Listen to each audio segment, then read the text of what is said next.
Good afternoon and evening. It's Bamboo XRP here. Just wanted to do a video about Russia, or Putin, how he's talked about digital currency possibly being used as a means of the movement of value. Kind of like a lot of people in the XRP community have been talking about, as it's using it as a more of software in a sense and a tool rather than specifically a new direct currency itself.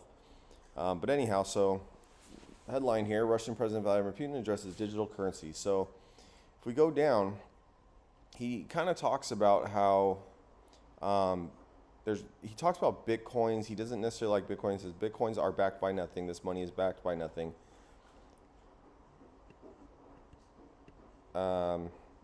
That's the point. This is a major problem. They are not really linked to anything and backed by nothing, Putin said. However, as an accounting unit, these coins, whatever they are called, can be used, and their adoption becomes wider and wider as some kind of unit in some account. Probably it's possible. So he does disparage it here. However, if you look up above here on this next line, he suggests that while considered the use of digital currency as money to be perhaps problematic technology, the technology could be best considered as a novel way to manage or calculate transactions. I think that's the most important part. Can be best considered as a novel way to manage or calculate transactions. That's exactly what we talk about in the XRP community, how you have a median digital asset that interoperates with every other currency and asset in the world. And I think, and this is speculation, but I believe it's going to go beyond just other digital currencies and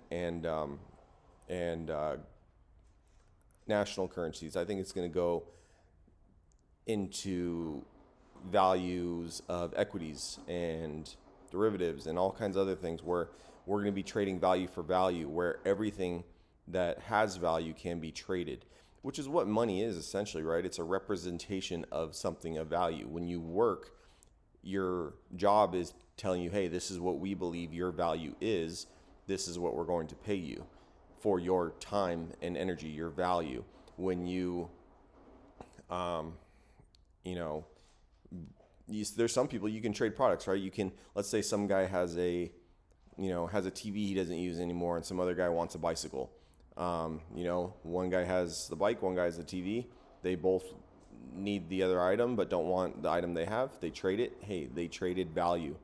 There's no monetary in the middle. Well, that's exactly where I believe our new system's going, is where we're using digital tools to transact direct value rather than having a national, I guess you could say, a national supremacy type system where, like we do now, where the dollar was the world reserve currency, and we held all the power because what was deemed to be of the highest value was oil. Everyone needs oil, right? I mean, that's an old argument, but you can go down that later.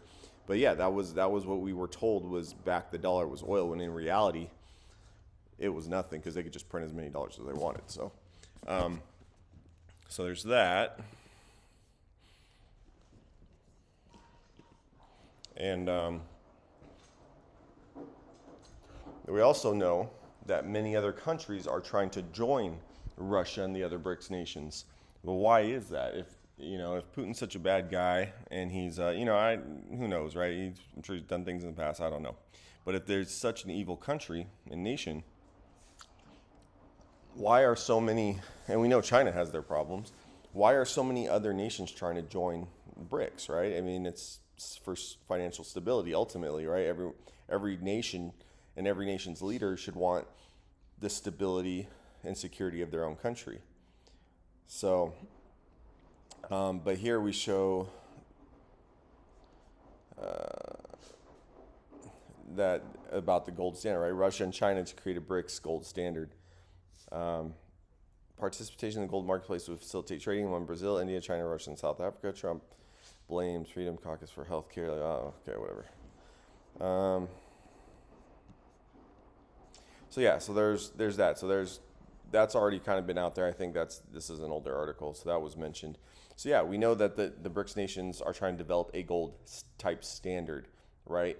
Um, is it going to be, even if you were to go back to a gold standard, you would still need to solve the problem of interoperability and the movement of that value, right? That's kind of the issue with the gold standard originally in the first place. We needed a ledger to move value around. Well, for years we've been using the SWIFT system, right, where intermediary banks, Nostro accounts, Vostro accounts have been holding trillions and trillions at this point of dollars that are locked up in banks, and those were needed to move for us and for countries to do business cross-border. They needed those banks to facilitate that money movement. Otherwise, every time someone made a transaction, you'd have to mail cash and wait for it to show up, right? And that's inefficient. But even with this system that we have, it's kind of grown outdated and it's very slow. I mean, I'm sure everybody's familiar when they go to swipe their credit card, 3-4 days later, you finally see it clear, or your debit card, same thing. Well, if you do a credit transaction, but anyhow. And then, like I said before, there's many countries that are trying to join the BRICS. We have, let's see.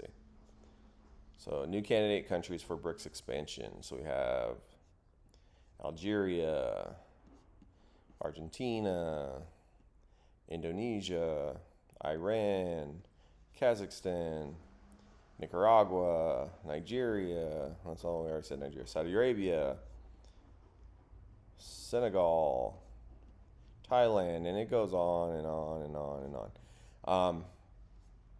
So this isn't not a big deal. This is actually a huge deal, and I want to know why the mainstream news isn't talking about this.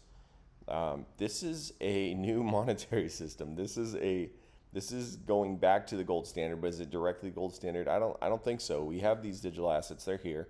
They're not going anywhere. They've been around for over a decade now, and it's only growing and growing and growing. Something's going to be done with it. There's a lot of fear because of lack of understanding, and anytime there's something new that comes into the world, people are fearful of it, right? Same thing happening with the internet. I remember when I was a kid, when the internet came out, people were bashing it. I remember watching on, I think it was Jay Leno or Letterman. They said, what do I need the internet for? If I want news, I'll just pick up a newspaper. Or if I want to listen to a baseball game, there's this invention called a radio or a TV. They were making fun of it then. So technology can be great. I mean, it's here. It's here and it ain't going anywhere. So anyhow, just wanted to kind of throw this out here. I thought that was kind of exciting about the Russia thing and Putin actually coming out and saying that they're going to possibly utilize digital assets for, like I said, considered as a novel way to manage or calculate transactions. This is the big, I should even just highlight this, calculate transactions. That is exactly what we've been talking about, especially in the XRP community. We understand that the XRPL is the best, the quickest, the cheapest, the fastest, most scalable, most energy efficient way to move value. We've done it. We've bought digital assets. We've used digital assets. We've watched how Bitcoin takes hours and hours, sometimes close to a day, to settle. It costs a lot of fees, and we've seen how XRP gets transferred in seconds, and the fees are not even noticeable. So we know. Now it's just a matter of time till more of the population recognizes it, and over time the truth will be revealed, and people will want a solution to the inevitable problem that's coming, and it'll be great. It's exciting. I know it's hard right now. It's scary, but good times are coming. All right, everybody. Bamboo XRP out.